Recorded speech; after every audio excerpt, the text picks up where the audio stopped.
line throw, he carefully explained that I would be unable to stay at his cabin while I was there, for he had to have complete privacy to do his work. Anyway, there was no facilities for guests, but he managed to get a phone call through and he arranged for me to be put up with a homesteader several miles away. Before he took me to where I was to stay, he told me a little of his background in Germany. I was to realize that if his American career was buried in secrecy, he certainly it was logical for the follow-up to the strange life he had led abroad. My father is dead now, but he was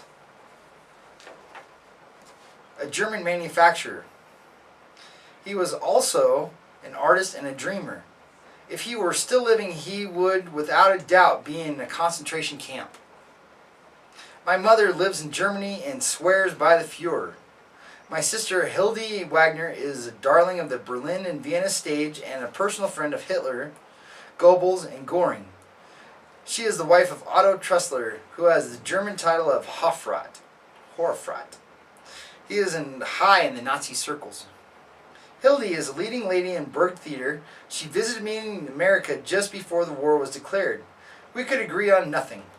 She returned to Germany to aid in the fight against democracy while I remained here to continue my war on the vile, corrupt gangsters of Central Europe who would enslave the world of free peoples.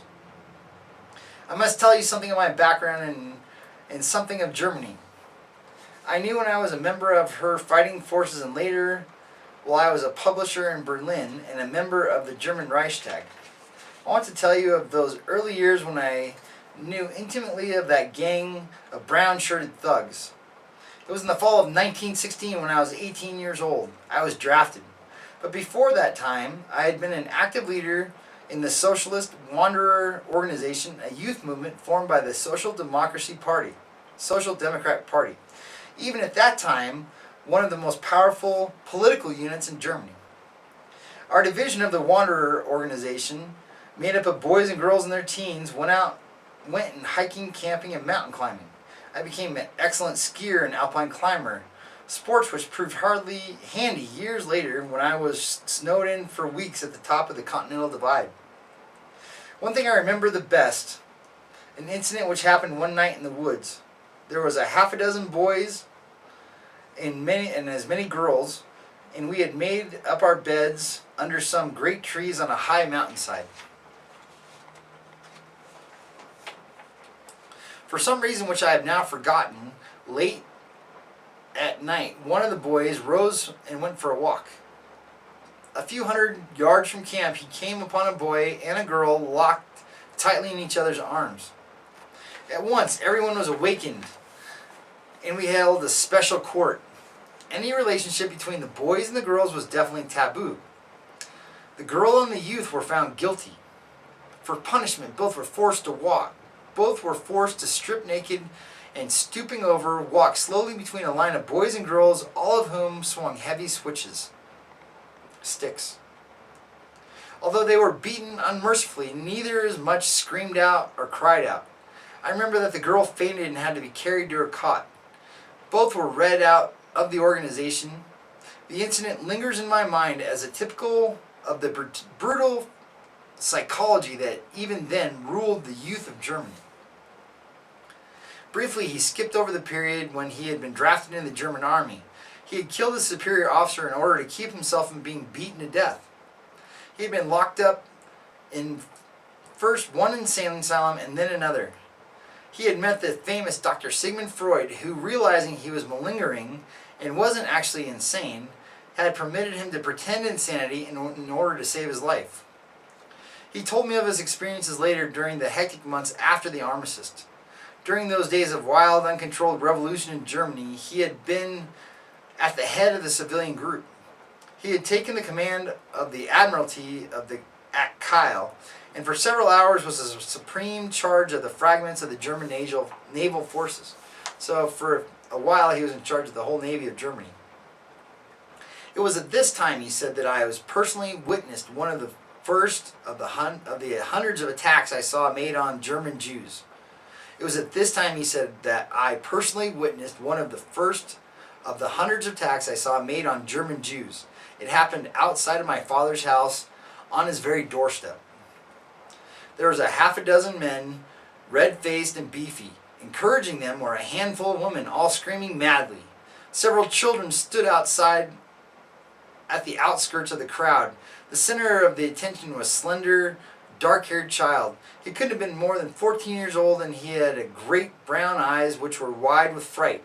His clothes were good, or they had been good. Leading the mob and holding the child by the scruff of his neck was a man of terrific bulk. He was cursing the lad in vile, guttural monotony of filth, and each time he cursed, he struck him in the face with a doubled fist. Perhaps the strangest part of all was the complete silence of the child. Never once did he utter a scream or cry out for help. The others tore at his clothes and struck his body glancing blows. Then suddenly the boy, for a moment, lost consciousness. The beast who was holding him dropped into the ground and pulled back his foot. The excruciating agony of the viciously placed kick brought him again for a second. The man picked him up and threw him outside the iron balustrade outside my own door. I could hear his bones crunch as they broke. He was dead, beaten to death mercilessly and needlessly and pointlessly. His great crime had been in being born a Jew. Just born. It was then I realized that the very psychology of the German citizen had undergone a horrible change. And I think it was then I really stopped being a German in almost every sense of the word. For it was then I knew that my own destiny lay in some other country than that of my birth.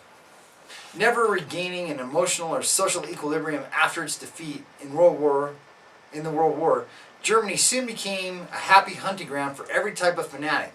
It was at this time that Adolf Hitler, frustrated house painter, neurotic Jew baiter, began to make himself heard. Wagner stopped talking long enough to pour drink.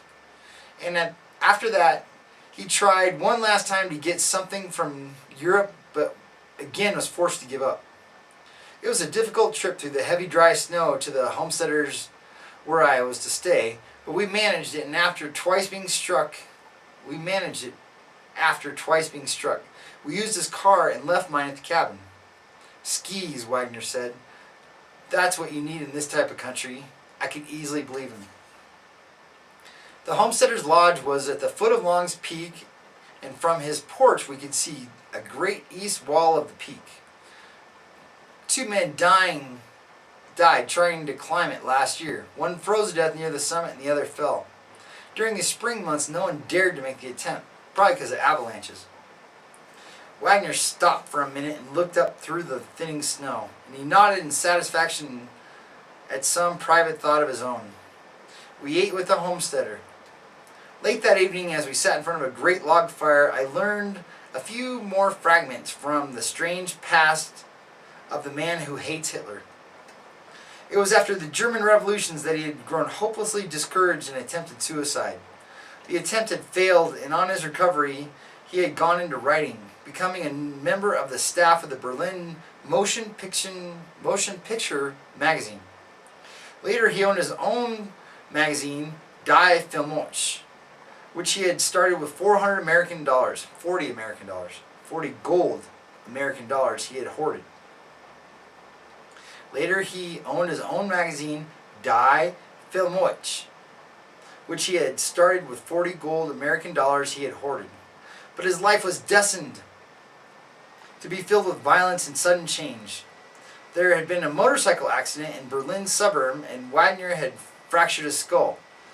Only the accidental arrival of Dr. Ludwig Berger, movie mogul, and Mary Christians, a prominent continental actress, had saved his life. He had been in the hospital for months. When he finally was released, he discovered that his bookkeeper had swindled him out of his business. Imagine that. He resigned from his post as an elected member of the Assembly of the Reichstag, collected what money he could put his hands on, and decided to come to America and start life over again. He was still a young man, but he had enough adventures to last out several full lives. I came over on the SS Stuttgart, he said. On the same vessel was Laya D. Putti, an intimate friend of mine and already a great German actress. She was to become world-renowned after her introduction to Hollywood. I drifted from New York to Chicago. The United States is a vast country, and in the beginning I was completely overwhelmed by it, and it took time to readjust myself, to become acclimated to the freedom and democracy, to a happy people and a land of plenty, a land that neither stifled nor gagged any man, that welcomed stranger and foreigner. I determined to learn its language, follow its customs, and absorb its heritage of cultural and decent living.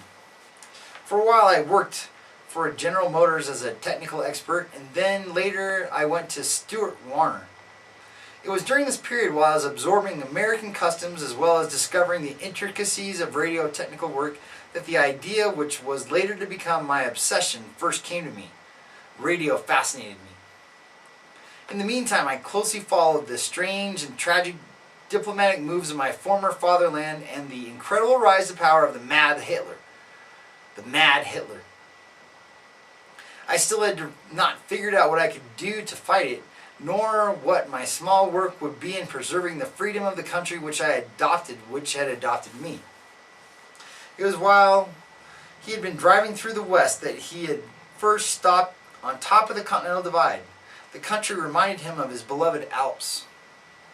It was by accident that he happened to have a shortwave radio set with him. He discovered that from that location at the top of the Western world, it was possible to get the best European shortwave radio reception in the United States. Here was there when Hitler made his famous beer garden putsch and his received reports of it before the stories reached the American press. He was there again when Hitler was made Chancellor of Germany, and he was one of the first men in America to realize fully what the world would have to face. At once, he returned to Chicago, where he was working as a dramatic critic on a Chicago American newspaper. He had decided to quit his job and retire to the Rocky Mountains for good. Amen. Amen. He would devote his time to listening to and analyzing the news of the world. It was at this time that Walter Capey, who later turned out to be the Nazi leader in the Middle West, lost his job on the same newspaper. He had held the strategic position of cable editor, like a Nazi infiltrator working in an American paper. Upon being tossed out because of political activities, he at once started publishing anti-Semitic newspapers, anti-Jewish papers in the Midwest, in Indiana. Newspapers which obtained their financing from mysterious sources, Nazis. Buying a half a section of land at the very peak of the Continental Divide, Wagner went up at once to Colorado and set up his listening station with the technical help of Eugene McDonald, president of the Zenith Radio Corporation, and an American patriot who was only too willing to help combat radio propaganda which had been filtering into this country from abroad.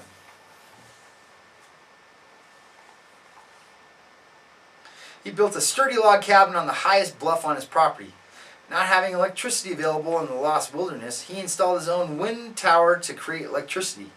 At first he didn't bother with firearms, and the dog he kept was only for company. In the meantime, he installed a second listening post in Chicago to use when he visited that city. He spent several weeks each season there. He married a woman who holds an executive position with the Chicago Board of Education. Wagner, who had been talking for hours, stopped after telling me about how he set up the listening post. We decided to take a chance on driving the 14 miles into Estes Park and visiting the tavern, probably Lonigan's. Coulihan had come up to accompany us. The German made a strangely incredulous figure in his wide-brimmed Stetson, his smart jawhoppers, and his Wild West regalia as he drove the high-powered car through the blinding snow.